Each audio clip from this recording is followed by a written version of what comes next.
Assalamualaikum warahmatullahi wabarakatuh. Kami dari kelompok 3 ingin mempresentasikan tugas presentasi mengenai kimia pada semen. Kelompok 3 yang terdiri dari saya Rizky Alwan, Saya Muhammad Albinus. dan saya Arif Rahman. Untuk materi pertama, pengertian semen dan unsur-unsur senyawa pada semen yang akan saya sendiri presentasikan. Pengertian semen. Semen adalah hasil industri dari paduan bahan baku, batu kapur atau gamping sebagai bahan utama dan lempung atau tanah liat atau bahan pengganti lainnya dengan hasil akhir berupa padatan berbentuk bubuk atau blok tanpa memandang proses pembuatannya yang mengeras atau membantu pada pencampuran dengan air.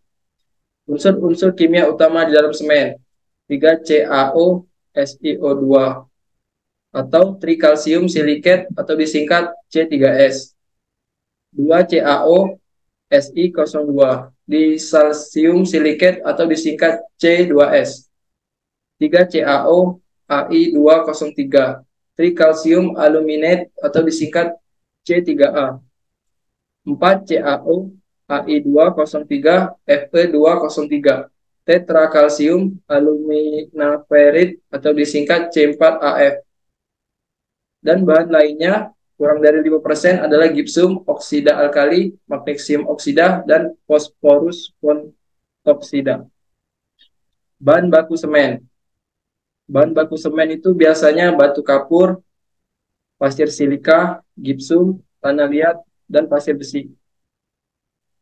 Adapun tabel perbandingan jenis-jenis bahan baku. Jenis-jenis bahan baku biasanya batu kapur perbandingannya 80-85%, tanah liat 6-10%, pasir silika 6-10%, pasir besi 1%, dan gipsum 3-5%. Untuk materi selanjutnya yang akan saya serahkan kepada teman saya, Nur Khalid Albinus. Klasifikasi bubuk semen ada 8 kelas. Yang pertama kelas A, kelas B, kelas C, kelas D, kelas E, kelas F, kelas G, kelas H.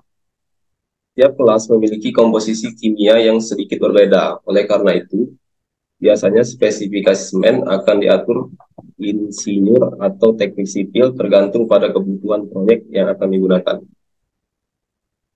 Bahan baku pembuatan semen terdiri dari batu kapur, tanah liat. Bahan baku pendukung semen yaitu pasir besi dan pasir silikat. Proses pembuatan semen terdiri dari 2 macam. Yang pertama proses basah dan proses kering. Dua macam proses pembuatan semen. Yang pertama proses basah. Proses basah pembuatan semen adalah salah satu metode pembuatan semen Portland yang merupakan jenis semen yang paling umum digunakan dalam konstruksi. Proses ini melibatkan pencampuran bahan baku dalam bentuk cairan untuk membentuk suspensi yang kemudian diolah menjadi semen. Dan proses kering. Proses kering pembuatan semen lebih efisien dalam hal penggunaan air dan energi daripada proses basah karena menghilangkan tahap pencampuran bahan mentah dalam bentuk cairan. Juga dapat menghasilkan semen dengan kualitas yang tinggi. Namun, peralatan tambahan diperlukan untuk pengeringan bahan baku, sehingga biaya awal investasi dapat lebih tinggi. Selanjutnya, tahap-tahap proses pembuatan semen. Yang pertama, penghancuran atau crushing bahan baku. Kemudian, penyimpanan dan pengumpulan bahan baku. Terus, penggilingan dan pengeringan bahan baku. Kemudian, pencampuran dan homogenisasi. Selanjutnya, pemanasan awal dan pembakaran. Kemudian, pendinginan. Dan yang terakhir, pendinginan akhir. Penyimpanan semen. Semen jika digunakan harus disimpan dengan baik. Semen tidak boleh diletakkan langsung di atas permukaan tanah atau lantai karena dapat menyebabkan kelembapan. Jika lembab, ada uap air, semen bereaksi dengan air sehingga mengeras. Oleh karena itu, dudukan semen harus kering, bersih, dan mempunyai sirkulasi udara yang baik. Seperti pada gambar 14. Penyimpanan semen. Dapat dilihat dari gambar tersebut. Tumpukan semen juga boleh ditutup dengan plastik, terpal, atau sejenisnya untuk memberikan perlindungan ekstra. Jangan lupa sirkulasi udara tetap harus diperhatikan. Jenis-jenis semen. Umumnya jenis semen yang dikenal saat ini adalah sebagai berikut: semen Portland, Portland semen, semen putih, semen masonry, semen sumur minyak, oil well semen, semen alami, natural semen, semen slag, slag semen, semen alumina tinggi, high alumina semen, semen Orozolona, semen trust. Baiklah, untuk materi selanjutnya akan disampaikan oleh Arif Rahman. Problem-problem umum pada aplikasi semen, yaitu segregasi, bleeding, shrinkage crack, buccoles, Eplorscan atau pengkristalan. Problem umum aplikasi semen, yang pertama segregasi. Segregasi pada semen adalah fenomena ketika komponen-komponen yang ada dalam campuran beton seperti agregat, pasir, dan kerikil, semen dan air terpisah satu sama lain selama proses pencampuran, pengecoran atau pengangkutan beton. Sebagai hasilnya, komponen-komponen tersebut tidak terdistribusi secara merata dalam campuran beton, dapat menyebabkan masalah dalam kualitas beton serta kinerja strukturalnya.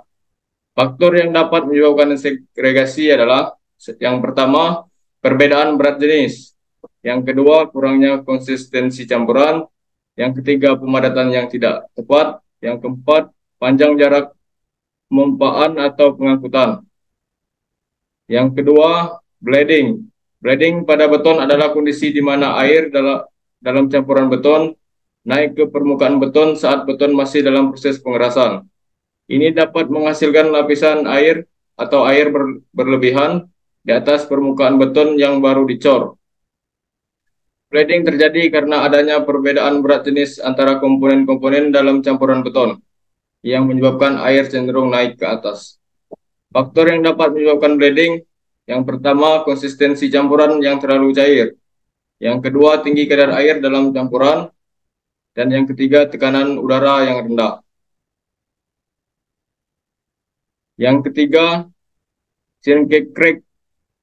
Shrinkage crack, retakan atau penyusutan. Pada beton adalah jenis retakan yang terbentuk sebagai akibat dari penyusutan beton selama proses pengeringan dan pengerasan.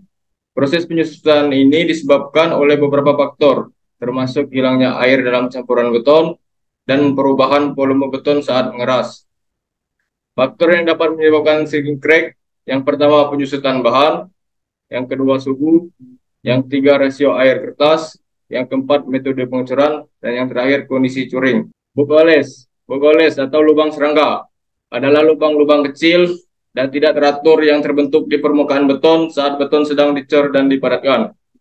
Lubang-lubang ini biasanya berukuran beberapa milimeter hingga beberapa sentimeter dan memiliki penampilan yang mirip dengan lubang yang dibuat oleh serangga. Yang memberikan nama buccoles. Faktor yang dapat menyebabkan buccoles, yang pertama konsistensi campuran beton, yang kedua pemadatan yang kurang, yang ketiga kualitas formwork atau cetakan, yang keempat getaran yang tidak cukup, yang kelima kadar air yang tidak seimbang, yang kelima Eplorscan atau pengkristalan. Eplorscan atau dalam bahasa Indonesia sering disebut pengkristalan adalah fenomena di mana endapan garam putih atau kristal garam muncul di permukaan beton atau material bangunan lainnya yang mengandung semen. Faktor yang dapat menyebabkan Eplorscan, yang pertama adalah kandungan garam, yang kedua air, dan yang ketiga perbedaan tekanan uap. Kesimpulan, semen adalah suatu campuran bahan-bahan kimia yang mempunyai sifat hidrolis dan apabila dicampur dengan air akan bereaksi dan berubah menjadi bahan yang mempunyai sifat perekat sehingga bisa mengikat bahan-bahan lain menjadi satu kesatuan massa yang padat. 2. Bahan baku pembuatan semen. Yang pertama batu kapur, yang kedua pasir silika, 3 pasir besi, 4 tanah liat, yang kelima gipsum. Komposisi semen terdapat senyawa-senyawa utama atau mineral potensial, senyawa penyusun. Semen berbentuk dari tempat oksida utama, yaitu kapur, CaO, oksida silika, SiO2, oksida aluminia, Ai2O3, oksida besi, Fe203. Adapun proses pembuatan semen dibagi menjadi 8 tahap. Yang pertama, penghancuran atau crossing bahan baku. Yang kedua, penyimpanan dan pengumpulan bahan baku. Yang ketiga, penggilingan dan pengeringan bahan baku. Yang keempat, pencampuran dan homogenisasi. 5, pemanasan awal.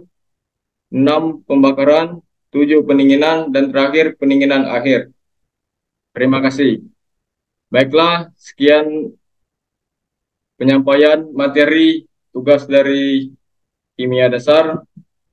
Saya akhiri. Wassalamualaikum warahmatullahi wabarakatuh.